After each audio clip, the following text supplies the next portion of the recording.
Gentlemen, it is Pack here. So, I always do roster update videos. I'm always talking about NBA 2K's rating changes in every single game. But someone told me, why don't you just make your own roster? Why don't you make your own roster update and tell us what you think the roster should be, if you think you're so good at it? And I was like, you know what? He's right. So I'm not going to go super deep. I'm just adjusting some ratings that I think are clearly wrong. And if I was in charge of 2K, how would I do the ratings? I'm going to show you every single team and their changes and what I would have done in today's video. This is all my opinion. This is not me trying to think about 2K or how 2K would do things. No. This is all what I believe. This is my video. It's my turn. It's my turn. You told me it was my turn. If you like that kind of content, please join the pack and subscribe. Let's get it, man. All right. First off, for the Philadelphia 76ers, I actually think everything is pretty much fine besides Tobias Harris. Tobias Harris will go +2 for me at an 84 overall. He is clearly a step above anyone behind him, but pretty close to the people in front of him, but not super close. I feel like being an 82 overall was too disrespectful. Yes, he's had inconsistent moments, but we know how good Tobias Harris can be when playing well. He's had multiple 20-point per game seasons, or at least close to it, and he can always be that player whenever he wants. The Milwaukee Bucks. The only change I felt completely necessary is Giannis +1. I believe he is the best player in basketball, period. He is one of the most efficient players in the NBA while scoring the most, while constantly being double teamed. He's insane. And on top of it all, he is maybe the best defender in basketball.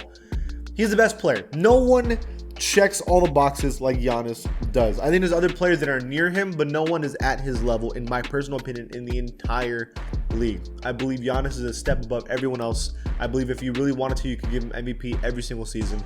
He is number one to me, a 98 overall. I even considered putting him at a 99, but I don't know, it's a little high. The only players in the modern era that have gotten a 99 were LeBron and Curry. And even though I think he's near that, I don't know about just 99. For the Chicago Bulls, I hated that DeMar was above Zach LaVine. I personally feel, even though DeMar gets more points per game consistently than LaVine, I think LaVine has a much more versatile game. My personal opinion. And DeMar sucks at defense. So, you know what? I think they're tied as the best player. I think they've been tied as the best player on the team for a while. I think DeMar's a -1. I think Zach LaVine's a -2. You might think that's a hot take. I don't care. I personally believe this. I felt this for the past year and a half, and I continue to feel that way to this day. The Cleveland Cavaliers. The big one is Evan Mobley.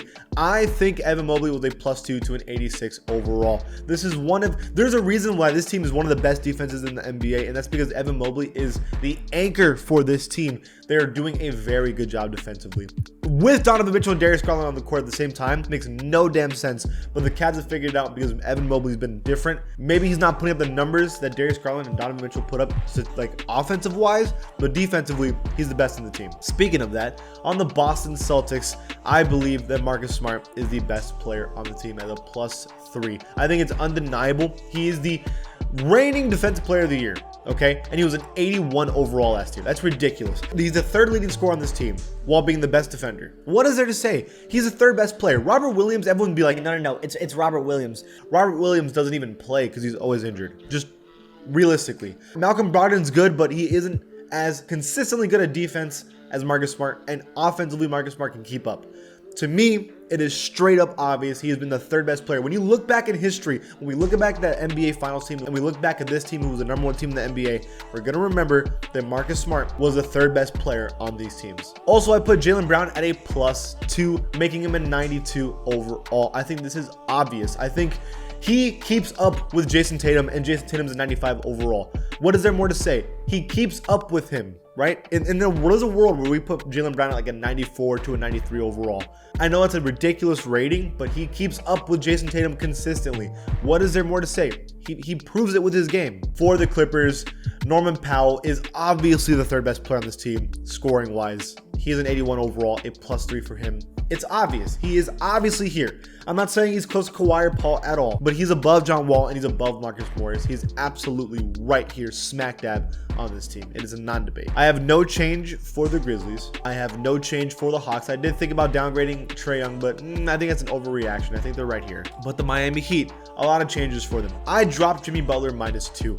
I have felt that Jimmy Butler's rating has been overrated for a while. Now, there's no doubt that he's one of the better perimeter defenders in basketball, and he's usually pretty consistent with the shot choices he selects. That's why he doesn't score a lot, but he's pretty efficient with his scoring.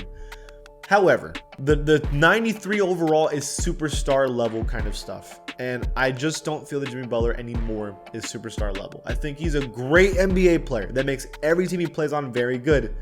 And 91 overall makes that rating feel valid. You can't be not as good offensively and have a really high rating like that. I think he's good at a 91. I think he's solid. Bam Adebayo, I have +2. I have him at an 89 overall. He's been the best player on the Heat in the last couple games by far. He's definitely one of the better centers in the NBA, and he's only 25 years old, entering his prime. He is by far right here. I also have Caleb Martin +3 with a deep recent play. It's been very good. I have him right here. Nothing crazy here. It's just he's scoring very well consistently. He's right here. For the Charlotte Hornets, we have LaMelo Ball -2. So the thing about LaMelo is that we were saying he was a little overrated for a while now. It's kind of sad. I'm not trying to call him overrated. There's two things here. First, he's been injured, so it's not fair to say that he's playing poorly because he's bad, but more because he's been injured and he's trying to come back. But I always felt his rating was a little too high in the first place. His defense isn't very good. His playmaking is okay. His scoring is inconsistent and inefficient. I feel that he's right here at the moment. He's 21 years old, and 85 overall at 21 is awesome.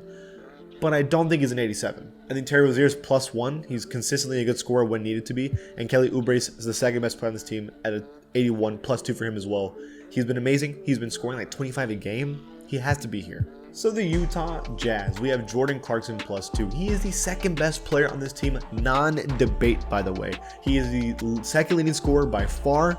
I don't know why anyone else was given a tie with him in the first place. Jordan Clarkson's right here. He's been awesome. He's been amazing. This Jazz team has been exceeding expectations, and Jordan Clarkson's not been given his roses.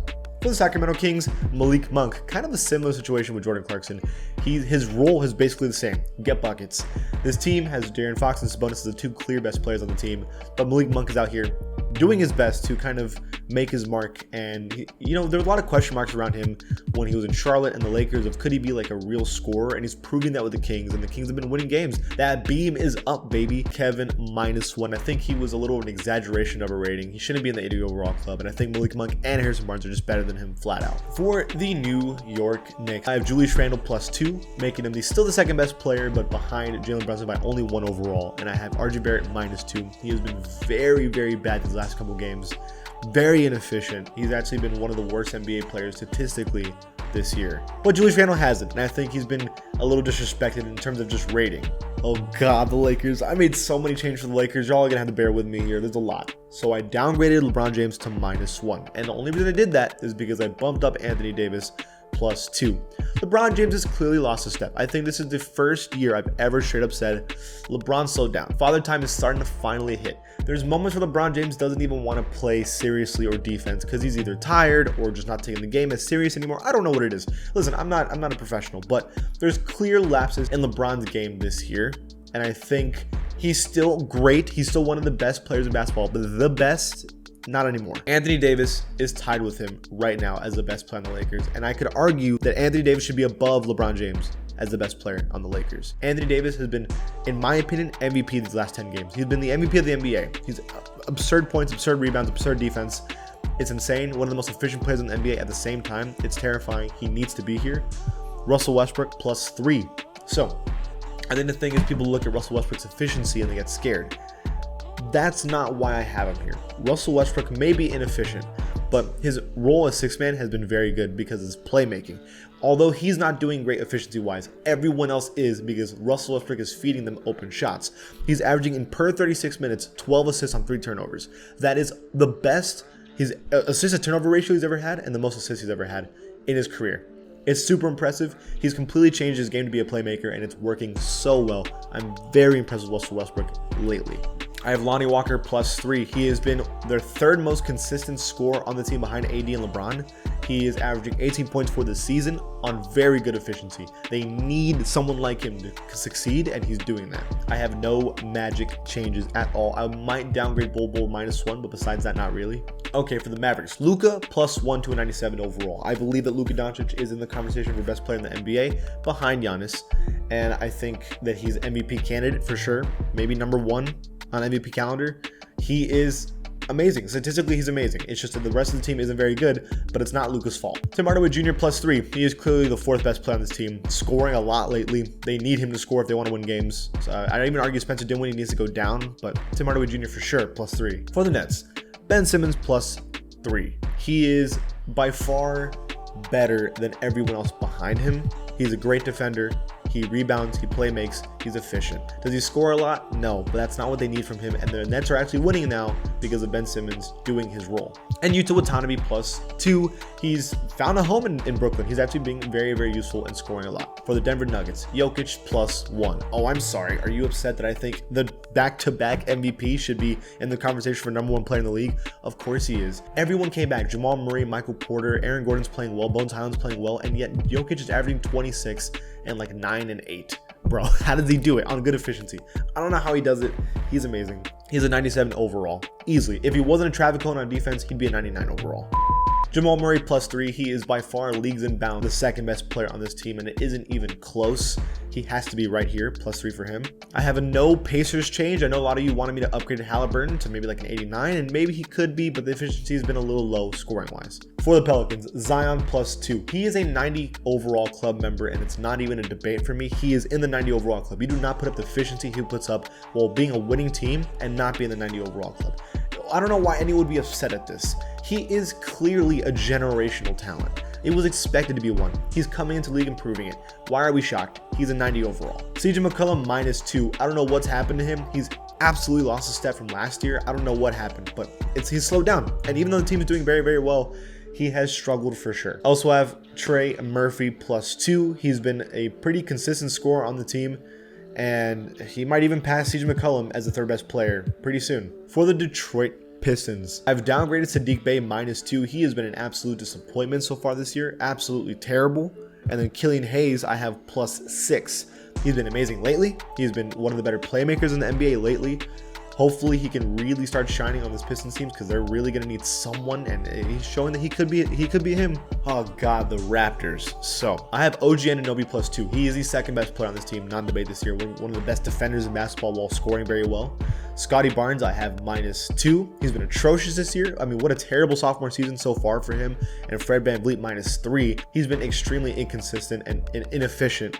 That this team looks a lot more different, and it makes a lot more sense why they're struggling when you look at the ratings like this. For the Rockets, I made no change as of today. I just don't see anything. For the San Antonio Spurs, Keldon Johnson -3. He had an amazing start to the year. I really thought he was going to be him, but man, he has dropped off. I don't know if it's because he's struggling or maybe teams have started like understanding him and like guarding him better, but man, he has struggled. Okay, the Phoenix Suns. I'm dropping Chris Paul a lot, -4 to an 85. He's still one of the best playmakers in basketball, but you're not going to be a 90 overall when you're only good at one thing. His defense has slowed down. His athleticism has slowed down. His efficiency is terrible now, and he's averaging 9 points a game. He's a playmaker. That's all he is. He is an 85, and I'd argue he needs to be lower than this. DeAndre Ayton +1. I think he's tied as the second best player on the Suns. He's been a lot better lately, and I wouldn't be surprised if he overtakes Chris Paul as the second best player on the Suns. I have no change for the Thunder at all. For the Minnesota Timberwolves, I have Anthony Edwards +1, making him tied as the best player on the team with Cat, and I think that's fair because it really has been like that lately.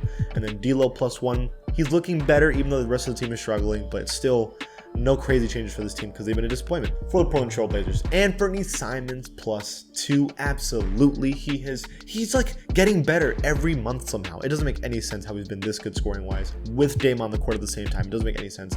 And then Jeremy Grant, I have him +3. He's also been fantastic. This Blazers team is legit. These ratings have been underrated for the past year now, and they're finally getting addressed. For me, here. For the Warriors, Andrew Wiggins is the second best player on the team. It may not be by a lot, and I know Clay is getting better, but Wiggins is the second best player. He's as efficient as Clay. He's a better defender than Clay. He's a better slasher than Clay. He's a better rebounder than Clay. I don't know what to tell you. He's better. And finally, for the Washington Wizards, I have Kuzma +2. I think he is the third best player on this team, but it's closer to Porzingis than the game made it seem. He's doing very, very well in an impressive year. He should be right here. Now, these are my ratings. This is how, if I had to do a roster update today, this is how I would do it. What do you guys think? Let me know in the comments below, and if you like this channel, please give it a sub. I'll see you guys next time.